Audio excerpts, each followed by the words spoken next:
Atomic spectra. Atomic spectra क्या होती है, देखो अब हम डिस्कस करते हैं एटॉमिक स्पेक्ट्रा। क्या है एटॉमिक स्पेक्ट्रा? एटॉमिक स्पेक्ट्रा क्या होती है, देखो हम जब कोई इलेक्ट्रॉन के ये जो H देती है तो क्या होगा, ये H देने के बाद यह क्या, ये यहाँ से 2 से 3 में चला गया। अब पहले ये समझो, ये एमिशन बात दो, पहले समझो ये इलेक्ट्रॉन क्या हम एनर्जी दे रही है और इलेक्ट्रॉन क्या है वो एनर्जी एब्जॉर्ब कर रही है। तो क्या होगा, वो 2 से 3 में चला जाएगा। लेकिन वो क्या है, वो तो एनर्जी ज़्यादा तक रख नहीं पाएगा, वो एनर्जी छोड़ देगा। जैसे वो एनर्जी लेते हैं वो चला जाएगा और उसके एनर्जी रहते नहीं, वो तुरंत एनर्जी निकाल लेगा। तो एनर्जी कितने एनर्जी निकालेगा ना, जितने एनर्जी एब्जॉर्ब किए थे उतने एनर्जी निकाल देगा। तो मतलब क्या है, पहले वो एब्जॉर्ब किए थे, इसके बाद वो एक्साइटेड, वो जो ग्राउंड उसके लिए क्या है, वो जो ग्राउंड इलेक्ट्रॉन लेवल यही है N2 है कि मान लीजिए वो N1 से गया था, N1 से N2 में एब्जॉर्ब किए थे, वो क्या है N1 से N2 में गया था। हाइड्रोजन एटम के लिए, हाइड्रोजन एटम की इलेक्ट्रॉन कहाँ रहती है, वो N1 के रहते हैं। तो N1 से क्या है वो एब्जॉर्ब करके एनर्जी एब्जॉर्ब करके N2 में गया था। तो N1 क्या था, वो ग्राउंड लेवल था और N2 क्या है, उसके लिए एक्साइटेड स्टेट है, एक्साइटेड स्टेट। लेकिन एक्साइटेड स्टेट में स्टेबल नहीं हो रही थी इलेक्ट्रॉन, वो क्या होगा, सभी तो क्या चाहते हैं जे उसके एनर्जी मिनिमम होगा, तो इसीलिए वो एक्साइटेड स्टेट में ज़्यादातर रुक नहीं पाएगा, तो तुरंत ही एनर्जी इमिट करेगा। तो वो क्या होगा, वो यहाँ से छलांग मारेगा और छलांग मारने के समय क्या होगा, ये कुछ एनर्जी इमिट करेगा। उसके हम H जितने H एब्जॉर्ब किया था वो H इमिट करेगा। इसके हम कहते हैं एमिशन स्पेक्ट्रा। देखो क्या होगा, जब हम सभी एटम को जब हीट देते हैं उसके वो एनर्जी एब्जॉर्ब करके उसके इलेक्ट्रॉन एक लेवल से दूसरे लेवल पर चले जाते हैं। लेकिन वहाँ से वो जो एक्साइटेड लेवल है, वो एक्साइटेड लेवल में वो इलेक्ट्रॉन ज़्यादा समय तक नहीं रह सकते हैं, इसीलिए वो ग्राउंड स्टेट में आते हैं। और ग्राउंड स्टेट में आने के समय क्या करते हैं, वो जो जितनी एनर्जी एब्जॉर्ब किए थे वो एनर्जी छोड़ देते हैं। वो छोड़ने के समय वो जो एनर्जी है ना, वो इलेक्ट्रोमैग्नेटिक रेडिएशन के तौर में वो जाते हैं। पहले हमने क्या था, ये जो एनर्जी है ना, ये एनर्जी हम हीट के तौर में देती है। मान लीजिए यहाँ से हम हीट किए थे, हीट करने के बाद क्या है, ये जो ग्राउंड इलेक्ट्रॉन में N1 के जो N1 है, क्या हाइड्रोजन के लिए N1 होते हैं ग्राउंड इलेक्ट्रॉन लेवल है, ग्राउंड लेवल है। और ग्राउंड लेवल में इलेक्ट्रॉन एक्साइटेड होकर N2 में चला गया हीट एनर्जी ऑब्जर्व करके। इसके बाद क्या होगा, वो इलेक्ट्रॉन N2 से N1 में छलांग मारेगा और उसमें आने के समय क्या है, वो जो दो ऑर्बिटल के जो एनर्जी के जो डिफरेंस है उसी की इक्विवेलेंट जो एनर्जी एमिट करेगा। और वो एमिशन क्या होगा, वो एमिशन इलेक्ट्रोमैग्नेटिक रेडिएशन के तौर में होगा। वो हो सकता है इंफ्रारेड में हो सकता है अल्ट्रावायलेट में हो, और वो हो भी सकता है विजिबल में हो, किसी भी रेंज में होगा, लेकिन वो होगा इलेक्ट्रोमैग्नेटिक रेडिएशन है। ये जो इलेक्ट्रॉन जो रेडिएशन एमिट करते हैं उसके हम एमिशन स्पेक्ट्रा कहते हैं। तो देखो ये जो एमिशन जो हाइड्रोजन का एटम का जो एमिशन स्पेक्ट्रा है, उसका वो जो N1 में होते हैं उसके अलग साइंटिस्ट में डिस्कवर किए हैं, जब N2 में आते तो वो अलग साइंटिस्ट में डिस्कवर किए थे।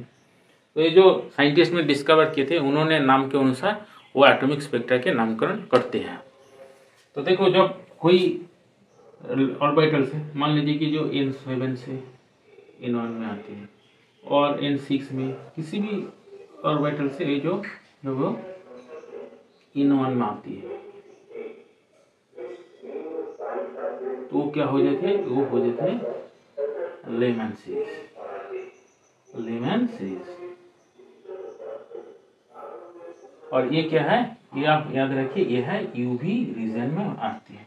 ये जो लेमैन सीरीज है ना, जो N1 में आती है, जब N2 से ज़्यादा हायर ऑर्बिटल में थे, N2 से हायर ऑर्बिटल से जब इलेक्ट्रॉन N1 में आती है तो इसके लिए एक इलेक्ट्रोमैग्नेटिक रेडिएशन होगा, और वो जो रेडिएशन क्या होगा, वो यूवी रीजन में फॉल करेगा। तो जब इसके बाद जब ये जो N2 में आती है, हायर ऑर्बिटल से जब N2 में आती है वो क्या होते हैं, वो होती है ब्लामर सीरीज। वो हो गया ब्लामर सीरीज। ये क्या है, ये विजिबल में आती है। तो देखो हम यहाँ से एक इसका नाम लिख देते हैं।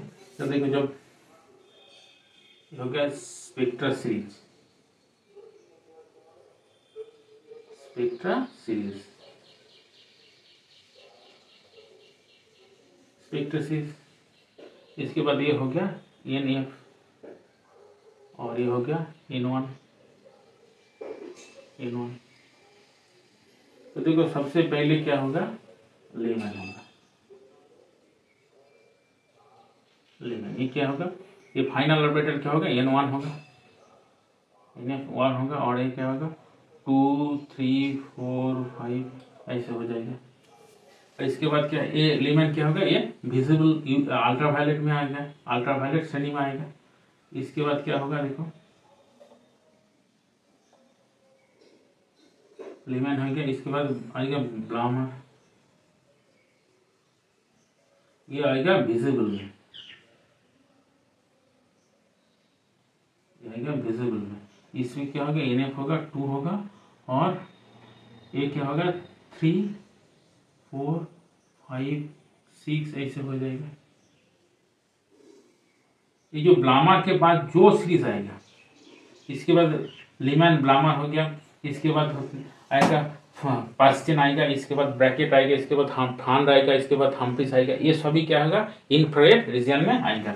आप याद रखिए, लेमन हो गया अल्ट्रावायलेट, इसके बाद ब्लामर आ गया विजिबल में, इसके बाद जो भी सीरीज आएगा ना वो सभी इंफ्रारेड रीजन में आएगा। तो हम लिख देती है। तो देखो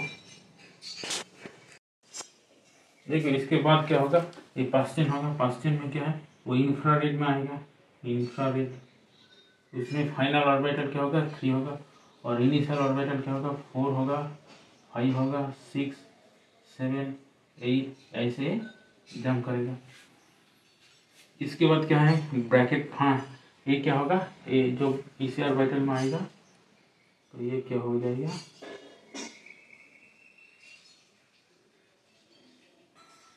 ये हो गया जाएगा पास्चन, ये पास्चन हो जाएगा।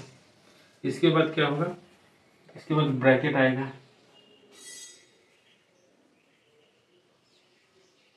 ब्रैकेट, उसके लिए NF क्या होगा, उसके लिए NF होगा 4 होगा, और NI क्या होगा, NI होगा उससे हायर ऑर्बिटल, मतलब 3 6 7 8 ऐसे। ये भी IR में आएगा, इंफ्रारेड में आएगा। तो विजिबल में क्या आते हैं, ये जो ब्लामर सीरीज है विजिबल में आती है, ये आप याद रखिए, एग्जाम में पूछते हैं ब्लामर सीरीज कौन सा श्रेणी में आते हैं, ये विजिबल स्पेक्ट्रा के अंतर आते हैं।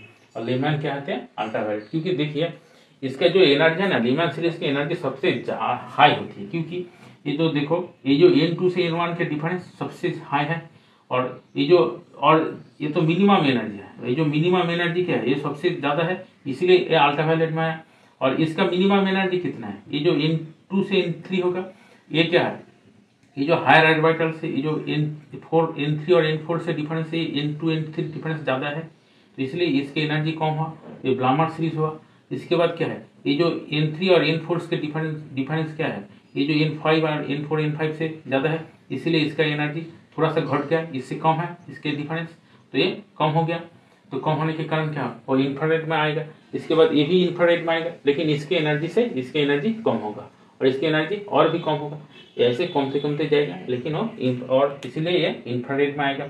और ये लेमन के सीरीज जो है, इसकी एनर्जी सबसे हाई है, और इसीलिए ये अल्ट्रावायलेट रीजन में आते हैं। इसके बाद ब्लामर जो है, ब्लामर सीरीज वो विजिबल रीजन में आते हैं। तो ये हो गया एटॉमिक स्पेक्ट्रा। और ये क्या है, ये सभी हुआ इमिशन स्पेक्ट्रा। मतलब क्या है, जब हाइड्रोजन एटम में जब इलेक्ट्रॉन हीट लेकर एक्साइटेड होकर हायर एनर्जी लेवल में जाती है, और उसके बाद वो जब एक्साइटेड इलेक्ट्रॉन जब ग्राउंड इलेक्ट्रॉन स्टेट में आती है, तो उस समय में जो इलेक्ट्रॉन वो जो इमिशन इमिट करती है, उसका हम इमिशन स्पेक्ट्रा कहते हैं। और वो क्या है, वो जब N1 में आती है, वो एक्साइटेड इलेक्ट्रॉन जब N1 में आती है, उसके हम उसकी जो स्पेक्ट्रा आती है, उसके हम लेमन सीरीज में लेती है। और वो जो स्पेक्ट्रा होते हैं वो इन यूवी रीजन में आती है, अल्ट्रावायलेट रीजन में आती है। अल्ट्रावायलेट रीजन में आने के कारण वो हमें दृश्यमान नहीं होती है।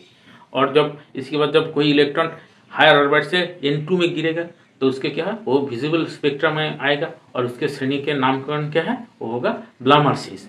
इसके बाद जब थर्ड इलेक्ट्रॉन थर्ड ऑर्बिटल में आएगा, हायर ऑर्बिट से जंप करके थर्ड ऑर्बिटल में आएगा, उसके क्या होगा, वो होगा पास्टियन सीरीज। वो क्या होगा, इंफ्रारेड श्रेणी में आएगा, वो भी हमें दृश्यमान नहीं होगा। ओनली ब्लामर सीरीज में जो स्पेक्ट्रा आती है वही हम देख पाते हैं, उसके बाद और कोई स्पेक्ट्रा हमें देख नहीं आती है। तो ये हो गया एटॉमिक स्पेक्ट्रा और ये हो गया एमिशन स्पेक्ट्रा। और एमिशन स्पेक्ट्रा बहुत ही इंपॉर्टेंट है। आप जब लेबोरेटरी में सॉल्ट एनालिसिस करते हैं तो सॉल्ट एनालिसिस करने के समय आप फ्लेम टेस्ट करते हैं। और फ्लेम टेस्ट क्या होती है, और फ्लेम टेस्ट कुछ नहीं है, एमिशन स्पेक्ट्रा होती है। फ्लेम टेस्ट के लिए जो कोई एटम है उसके स्पेसिफिक एक कलर आती है और वो फिंगरप्रिंट के समान होती है, और वो कलर देखकर हमें आइडेंटिफाई हो जाती है कि ये एटम, ये जो कलर है ये एटम इसलिए आ रही है क्योंकि इसमें ये पर्टिकुलर एटम है।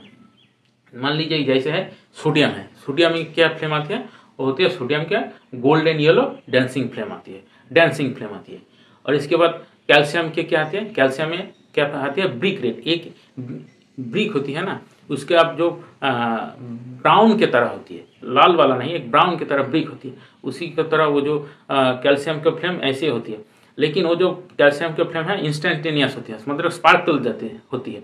जैसे मान लीजिए जब कोई इलेक्ट्रिक वायर में आप जब पॉजिटिव और नेगेटिव वायर कनेक्ट कर देती है और स्पार्क होती है, आप ऐसे इलेक्ट्रॉन ऐसे जब इलेक्ट्रॉन पॉजिटिव और नेगेटिव जो वायर है कनेक्ट होते हैं स्पार्कल होती है, ऐसे कैल्शियम के भी स्पेक्ट्रम भी, कैल्शियम के जो फ्लेम भी ऐसे स्पार्कल आएगा, लेकिन उसके कलर क्या होगा, वो ब्रिक रेड की तरह होगा।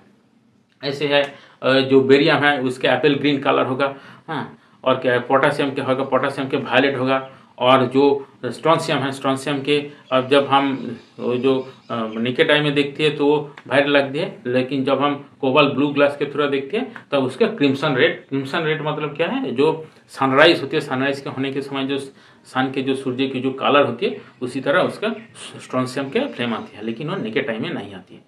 तो ऐसे ही कलर होगा। तो आप देख लीजिए ये सब, आप जब लेबोरेटरी लैब में जाएगा तो ये सब आप टेस्ट कीजिए तो बहुत ही मज़ा आएगा।